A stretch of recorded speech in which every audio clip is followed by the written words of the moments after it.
అందరికీ నమస్కారం. Welcome to మన భక్తి ఛానల్.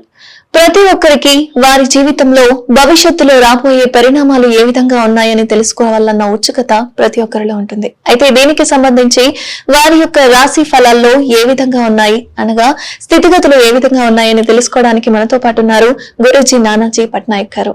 నమస్కారం గురూజీ. శ్రీమాత్రే నమః. తులారాశి వారికి చూసుకుంటే ఇక్కడ జాత చక్రంలో గురువు యొక్క దృష్టి రాశి మీద ఉంది.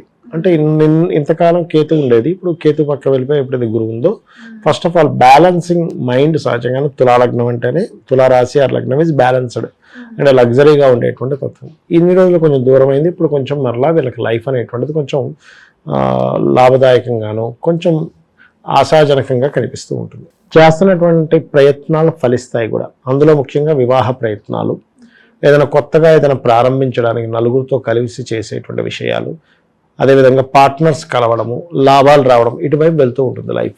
మరి ఇక్కడ ఎక్కడ జాగ్రత్త పడాలి అని చెప్పి చూసుకుంటే, పంచమ స్థానంలో కుజుడు, శని, రవి వీటి సంచారం జరుగుతుంది ఈ నెలలో పూర్తిగా.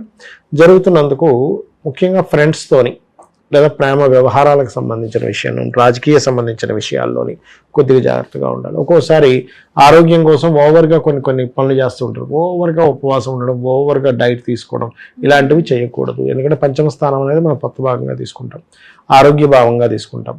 ఇక్కడ కొన్నిసార్లు ఏదో వస్తుందని కొంతమంది విపరీతంగా తింటారు. కొన్ని హెవీగా చేసేటువంటివి ఆరోగ్యం కోసం చేసే హెవీ రిలేటెడ్ సంబంధించి చేయొద్దు. ఇక్కడ మెయిన్ గా గుర్తుపెట్టుకోవాలి, ఆరోగ్యపరంగా జాగ్రత్తగా ఉండాలి. అపరిచితులను ఎవరినో కొత్తగా ఫ్రెండ్స్ చాలా మంది ఏం చేస్తారంటే, ఆ రోజు పరిచయం అయితే అదేదో 10 సంవత్సరాల నుంచి పరిచయం ఉన్నట్టుగా బిహేవ్ చేస్తుంటారు. ముఖ్యంగా కొత్తగా ఫ్రెండ్షిప్ చేసుకునేటువంటి విషయాల్లో చాలా చాలా జాగ్రత్తగా ఉండాలి.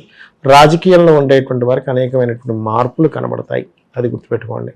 ఇంకొకటి ఏంటంటే 12వ స్థానంలో కేతు ఉన్నందుకు ఇన్వెస్ట్మెంట్స్ విషయంలో కాస్త జాగ్రత్త వహించాలి. ఇది చాలా గుర్తుపెట్టుకోవాల్సిన అంశం. ఇక వీళ్ళు చేయవలసిన దేవతారాధన ఏంటంటే, కాళికా అమ్మవారి యొక్క స్తోత్ర పఠనం చేస్తూ, శనికుజ రవికేతు గ్రహాల దగ్గర దీపారాధన చేస్తూ, గోవుకి కనుక బెల్లము మరియు క్యారెట్స్ వినిపిస్తున్నట్లయితే అన్ని విధాలా బాగుంటుంది వీరికి. ధన్యవాదాలు గురూజీ. శ్రీమాత్రే నమః.